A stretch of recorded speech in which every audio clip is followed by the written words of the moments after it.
Olá, queridos, aqui é o pastor Lucas Pina, na Coco Presbyterian Church, e durante esses dias, essas semanas que estamos trancados em casa, nós decidimos começar um estudo bíblico toda terça-feira, 6 horas da tarde. Nós estamos gravando esses vídeos para estudar a Bíblia com você, para te ajudar nesse período, e a ideia é simplesmente te ajudar na tua caminhada com o Senhor. E nós estamos vendo aqui o sofrimento que Jesus passou, todos os sofrimentos. Jesus passou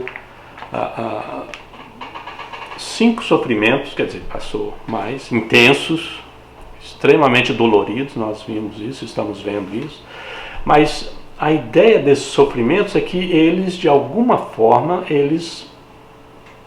a gente vai passar por esse tipo de sofrimento, não com a intensidade com que Jesus passou, e alguns deles nós nem vamos ter, graças a Deus, vamos ter alguns efeitos deles, mas não o sofrimento em si, pela graça e misericórdia de Deus, que são extremamente maravilhosas para conosco, mas nós vamos sofrer com Cristo, né? A ideia é que sofrer com Jesus é que a nossa vida cristã, nós vamos ter barreiras, vamos ter conflitos, vamos ter dificuldades na nossa vida cristã, né? Então, é isso que eu quero compartilhar com vocês aqui. Esses sofrimentos são essas barreiras, essas dificuldades, essas lutas que nós vamos enfrentar no nosso dia a dia, na nossa vida, e que vão desafiar a nossa fé em Cristo, né? Então, é isso que eu quero compartilhar com vocês, com esses sofrimentos de Jesus, né? Lá nesses textos de Colossenses, Timóteo e Filipenses, que nós já vimos isso lá no nosso primeiro, então não vou ler de novo esses textos, mas você pode ler de novo. Nesses textos aqui nós aprendemos que sofrimento, perseguição fazem parte da vida cristã. Então é muito importante, é o básico, né? Você pensa que hoje em dia nós estamos com a ideia de que vida cristã é algo maravilhoso, você vai ser curado de todas as enfermidades, você vai ter dinheiro, você vai ter isso, vai ter saúde, vai ter carro, casa, família, tudo de bom, todas as bênçãos, e parece que vida cristã é isso que atrai as pessoas para a vida cristã. E Paulo fala assim, espera aí, não é bem assim não. Foi te dado o privilégio de sofrer por Cristo, né? O sofrimento faz parte, né? Em Timóteo, Paulo fala que todos aqueles que querem viver uma vida piedosa serão perseguidos. Então é muito importante a gente entender que nós vamos, durante a nossa vida cristã, sofrimento, provação, dificuldades, lutas vão estar presentes. E a intenção delas é justamente diminuir o seu ritmo, parar, destruir, derrotar você, fazer você desistir, fazer você parar na sua vida cristã. E esses são os sofrimentos no capítulo 18 e 19 de João. Se você ler os 18 e 19, você vai ver que esses foram os sofrimentos que Jesus passou. E que nós, de uma forma ou de outra, vamos passar, né? Ele foi amarrado, ele foi espancado, ele foi flagelado, ele foi coroado e ele foi crucificado, né? Então, esses são os tipos de sofrimento que nós vamos passar. Nós já vimos nos estudos passados, nós já vimos o que significa o ser amarrado, né? Nós já vimos o que significa ser espancado. E hoje nós vamos ver o flagelo, né? O flagelo. Então é o que Jesus passou. Ele foi flagelado. O texto é João 19:1. João 19:1 diz assim: então Pilatos mandou açoitar Jesus. Ele foi açoitado. Por que eu usei a palavra flagelado? Porque esse instrumento aqui era conhecido como flagelo. E devia ser mesmo. Né? Que Deus nos livre de algo parecido com isso. É um pedaço de osso, um pedaço de pau, amarrado com cordas, e nessas cordas estão amarrados metal ou pedaços de osso. Então, quando a pessoa dá aquela lambada nas costas da pessoa que está recebendo o flagelo, o açoite, né? Aqueles pedaços de metal, aqueles pedaços de osso, eles penetram na pele e nos músculos, né? Que dependendo da força com que eles são enviados, né? Batidos, e arranca aquilo, e vem arrancando tudo. É uma dor, eu imagino, eu nunca passei por isso e nem quero passar, mas deve ser algo extremamente dolorido. Tanto é que tinha limite de número de açoites que a pessoa podia receber, porque senão a pessoa morria naquilo ali, né? A pessoa, ela podia morrer só nisso aqui, não precisava nem ir para a cruz, né? Então eles tinham, né? Tanto os judeus e os romanos, eles tinham como é que eles contavam direitinho, porque a gente sabe que a ideia era crucificar a pessoa, a ideia não era a pessoa morrer ali, né? Eles tinham que fazer o sujeito durar um pouquinho mais, né? Essa era a ideia. Então Jesus foi flagelado, é um instrumento de tortura extremamente doloroso, extremamente doloroso. E Jesus passou por isso. Qual que é o objetivo do flagelo? Qual que é o objetivo do flagelo? O objetivo do flagelo é minar as forças e desgastar a pessoa. Esse é o objetivo, é minar as forças e desgastar a pessoa, né? Esse é o objetivo do flagelo. Então, se você aplica isso na nossa vida cristã, é tudo aquilo que vai fazer você gastar a sua energia e não vai conseguir sair do lugar na sua vida cristã, né? Numa sessão de açoites, como eu já disse, a pessoa poderia sangrar até morrer, né? Vão batendo, a pessoa começa a sangrar, e de repente a pessoa morre. Então por isso que eles contavam, eles tinham um número certo de açoites para que a pessoa pudesse resistir e não morrer, né? Eles queriam que a pessoa sofresse, né, uma dor miserável, mas não podia morrer, porque eles tinham mais coisas para a pessoa, né? Então, nós vamos desistir da nossa vida cristã e espiritual. Essa é a ideia, é te desgastar. Esse é o objetivo do açoite. Vamos dar uma olhada lá em Gálatas, na carta que Paulo escreveu aos Gálatas. Capítulo 6, versículo 9. Capítulo 6, versículo 9. Olha o que Paulo escreve: não nos cansemos de fazer o bem, pois no tempo próprio colheremos se não desanimarmos. Não cansemos de fazer o bem.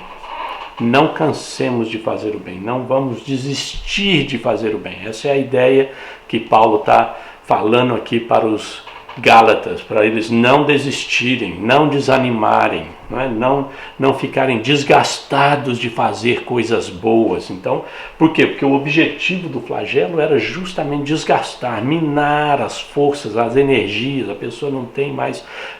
Sabe quando você chega na hora e fala: isso aqui está muito complicado, está muito difícil, trabalho na igreja, orar, ler Bíblia, evangelizar, servir, esse negócio todo, ir para a igreja, adorar, ensaiar, trabalhar para a igreja, para o Senhor, está muito complicado. A ideia é fazer você cansar e você desistir. E da onde que vem esse cansaço que a gente recebe?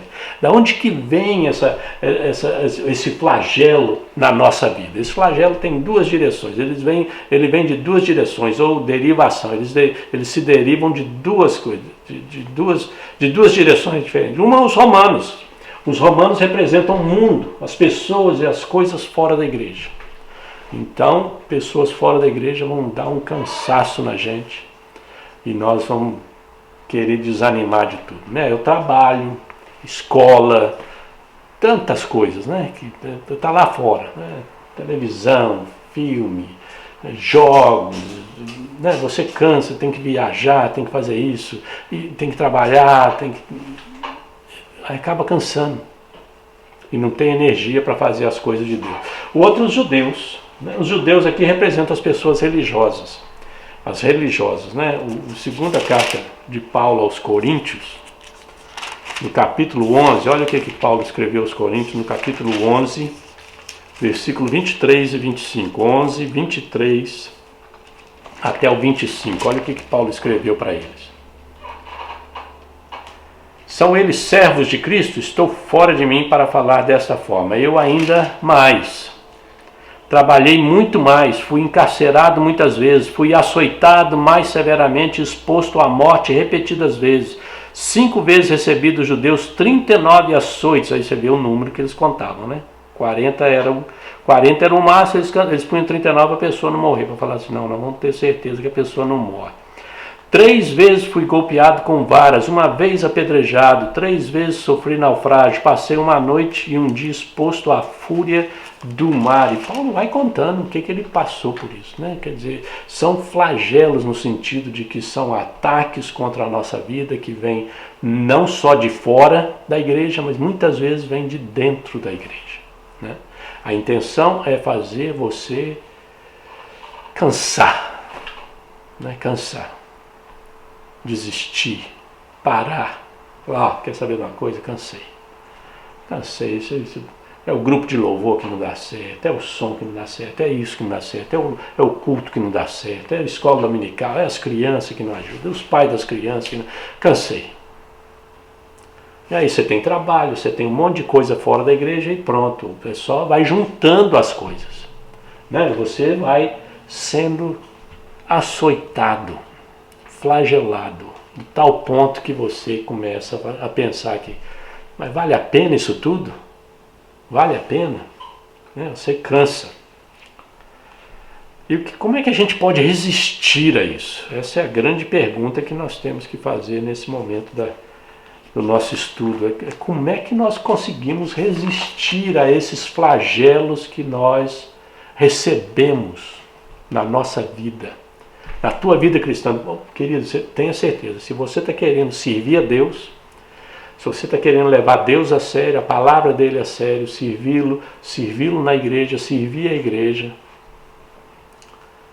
deixa eu deixar bem claro para você não ficar iludido, falar, eu pensei que ia ser bom, eu pensei que ia ser uma bênção, pastor falou que ia ser uma maravilha, que Deus ia me usar, eu ia ser abençoado, abençoar as pessoas. Deixa eu falar para você, você vai ser açoitado, flagelado, por fora e por dentro, do lado de fora da igreja, do lado de dentro da igreja muitas vezes. Então fica bem claro, você tem que resistir. E como é que a gente resiste a isso? Resistência significa habilidade de suportar dificuldades e adversidades. Isso é a definição de resistência. Resistência é a capacidade de suportar as dificuldades e as adversidades. Elas vão vir? Vão vir. As dificuldades vão vir? Vão vir. As adversidades vão vir? Vão vir. E você tem a habilidade de suportar? É aí que nós precisamos. Como diz o pessoal lá em Minas, é aí que a porca torce o rabo, não é não? É aí que a jurupoca pia, como diz o outro lá em Minas também. Então nós temos a capacidade? Temos que ter, né? Nós vamos resistir. Como é que nós vamos resistir a esses flagelos, a esses ataques, para desanimar a gente? Nós vamos resistir com a ajuda de Deus. Olha o que Isaías falou. Isaías capítulo 40. Vamos dar uma olhada lá no Isaías, capítulo 40. Já eu chego lá, espera aí.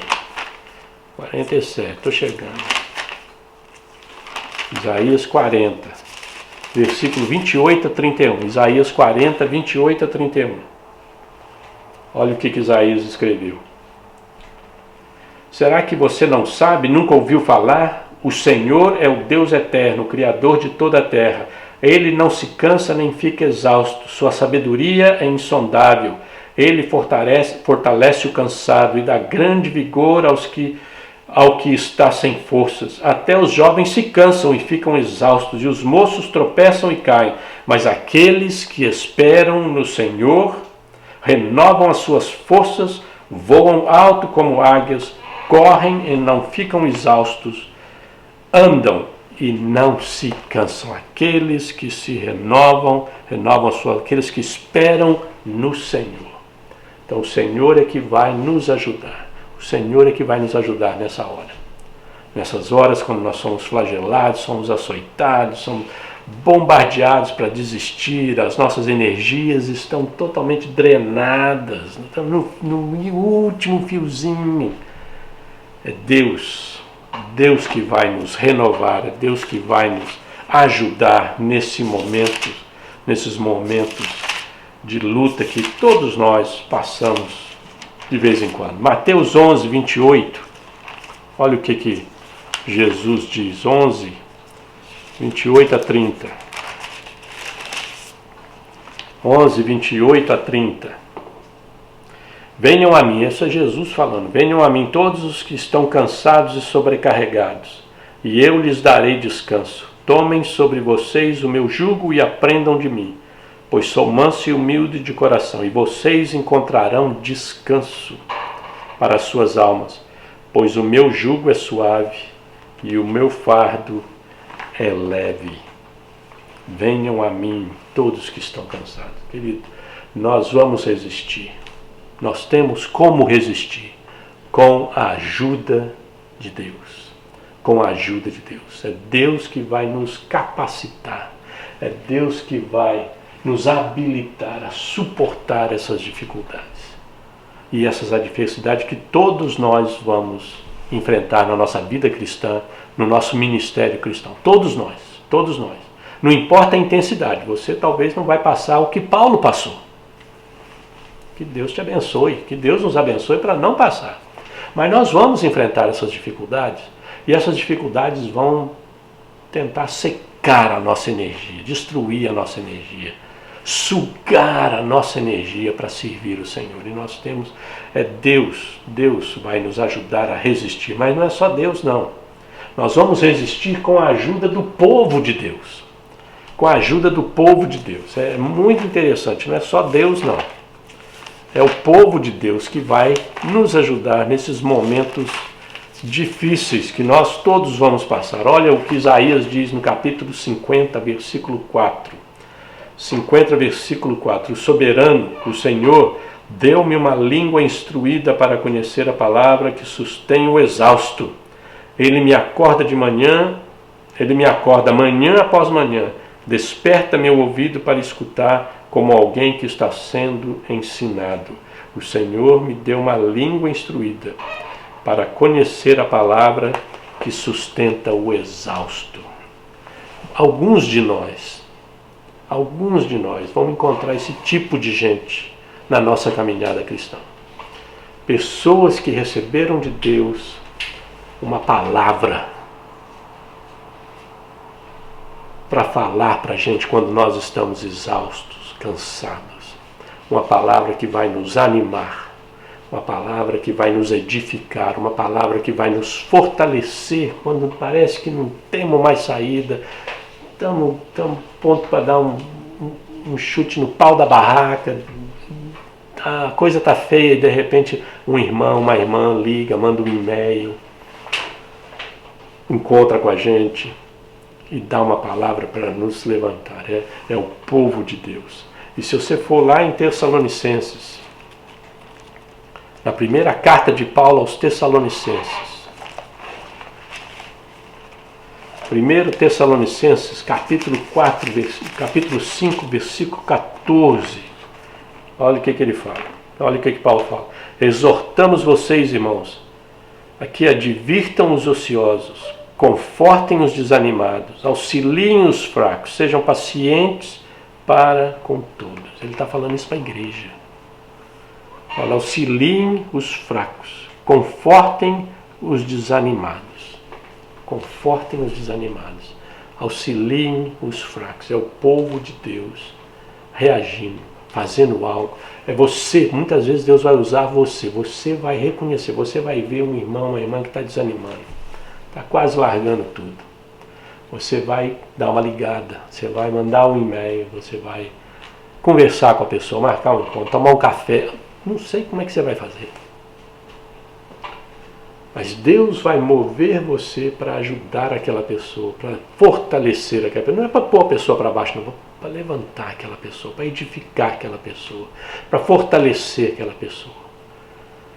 E eu oro para que alguém, se você está nessa situação e está desanimado, já está no último, no finzinho da corda, eu oro para que Deus coloque uma pessoa na tua vida para te fortalecer, para te edificar, para te sustentar. Não, vamos, nós temos coisa para fazer, não, você tem condição, vamos para frente. Então nós vamos ver que nós vamos existir com a ajuda de Deus e nós vamos existir com a ajuda do povo de Deus. E tem mais algo muito importante para a gente aprender com respeito ao flagelo, que nós vamos receber. Mesmo que não seja físico no sentido de que vai fazer a gente sangrar, mas é emocional, é espiritual. Muitas vezes é físico no sentido de cansaço. As pessoas vão cansar de fazer as coisas.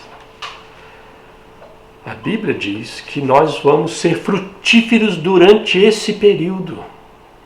Isso é uma bênção saber disso.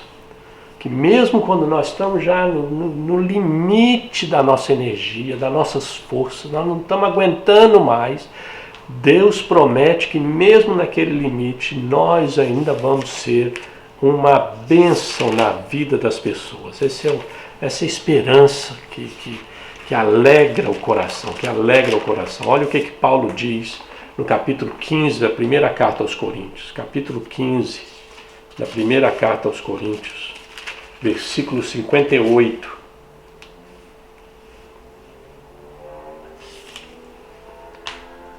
Portanto, meus amados irmãos, mantenham-se firmes e que nada os abale. Sejam sempre dedicados à obra do Senhor, pois vocês sabem que no Senhor o trabalho de vocês não será inútil. No Senhor o trabalho de vocês não será inútil. Continuem firmes. Está difícil, você está cansado, você acha que não está funcionando, não está produzindo, você não está vendo o resultado. Continua. O trabalho no Senhor não será inútil. Outra versão diz, não será em vão. O que você está fazendo vai abençoar alguém.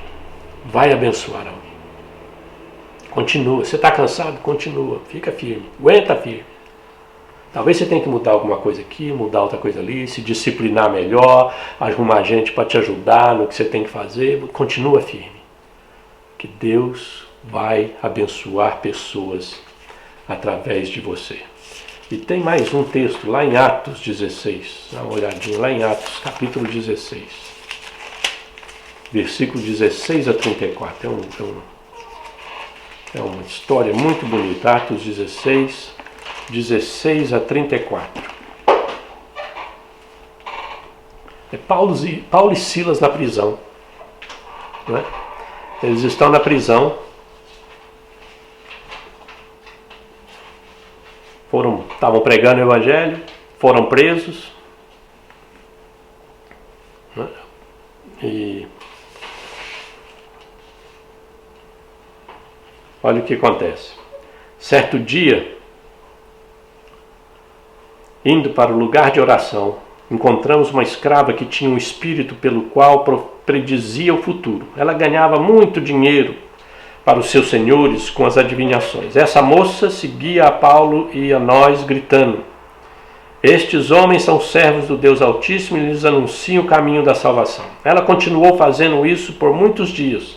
Finalmente, Paulo, indignado, voltou-se e disse ao espírito: em nome de Jesus Cristo eu lhe ordeno que saia dela. No mesmo instante o espírito a deixou. Percebendo que a sua esperança de lucro tinha se acabado, os donos da escrava agarraram Paulo e Silas e os arrastaram para a praça principal diante das autoridades. E levantando-os aos magistrados disseram: estes homens são judeus e estão perturbando a nossa cidade, propagando costumes que a nós romanos não é permitido aceitar nem praticar. A multidão juntou-se contra Paulo e Silas e os magistrados ordenaram que se lhes tirassem as roupas e fossem açoitados. Depois de serem severamente açoitados, foram lançados na prisão. O carcereiro recebeu instrução para vigiá-los com cuidado. Tendo recebido tais ordens, ele os lançou no cárcere interior e lhes prendeu os pés no tronco. Por volta da meia-noite, Paulo e Silas estavam orando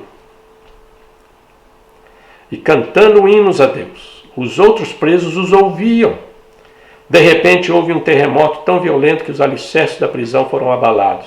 Imediatamente todas as portas se abriram e as correntes de todos se soltaram. O carcereiro acordou e, vendo abertas as portas da prisão, desembainhou sua espada para se matar, porque pensava que os presos tivessem fugido. Mas Paulo gritou: não faça isso, estamos todos aqui. Estamos todos aqui. O carcereiro pediu luz, entrou correndo e trêmulo prostrou-se diante de Paulo e Silas. Então levou-os para fora e perguntou: senhores, que devo fazer para ser salvo? Eles responderam: creia no Senhor Jesus e serão salvos você e os de sua casa. E pregaram a palavra de Deus a ele e todos de sua casa. Naquela mesma hora da noite, o carcereiro lavou as feridas deles. Em seguida, ele e todos os seus foram batizados. Então os levou para a sua casa, serviu-lhes uma refeição e com todos os de sua casa alegrou-se muito por haver crido em Deus. Paulo foi flagelado, Paulo foi preso. Que é isso, né? Estou ganhando pouco para sofrer isso tudo que eu estou sofrendo, né? Sai dessa lama, jacaré, como diz o pessoal lá em Minas, né? E estava lá cantando, de repente veio um terremoto, abre tudo, o carcereiro se assusta com o terremoto, a prisão toda aberta, ele resolve se suicidar. Se você não sabe, o carcereiro é responsável pelos presos. E se ele perdesse um dos presos, ele ia cumprir a pena do preso. Então, se o preso tinha que ser flagelado, ele seria flagelado. Se o preso tinha que ser alguma coisa, ele recebia alguma coisa, ele ia receber o flagelo no lugar, ou ele ia receber a morte no lugar. Se algum lá estava condenado à morte, ele ia receber a morte no lugar. Ele falou: eu prefiro morrer pelas minhas mãos do que morrer pelas mãos dos romanos. Eu vou sofrer muito, eu prefiro sofrer comigo, eu acabo. E Paulo fala: ei, nós estamos todos aqui, não faça mal para você. Ele entra correndo, pede luz, entra correndo, e vê que está todo mundo lá. Paulo, Silas, os presos, estão tudo lá. Ele fala: o que eu preciso fazer para ser salvo? Paulo fala: você precisa acreditar no Senhor Jesus.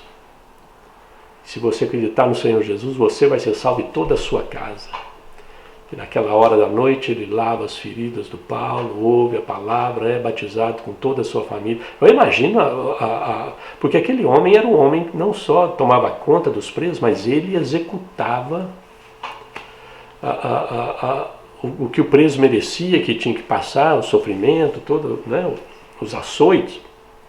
Ele era a pessoa responsável por aquilo. Então, era provavelmente uma pessoa extremamente violenta. E de repente a família vê aquele homem violento lavando as feridas de um preso,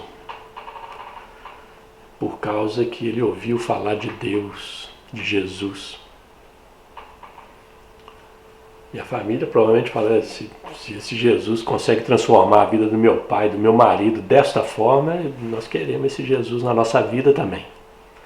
E é isso que acontece com este homem. Ele aceita Jesus e se converte.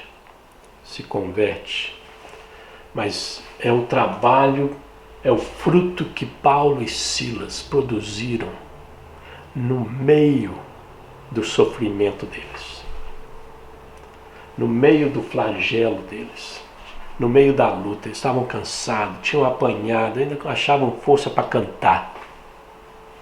Então essa é a lição que nós temos para receber a respeito disso. Nós vamos passar dificuldades,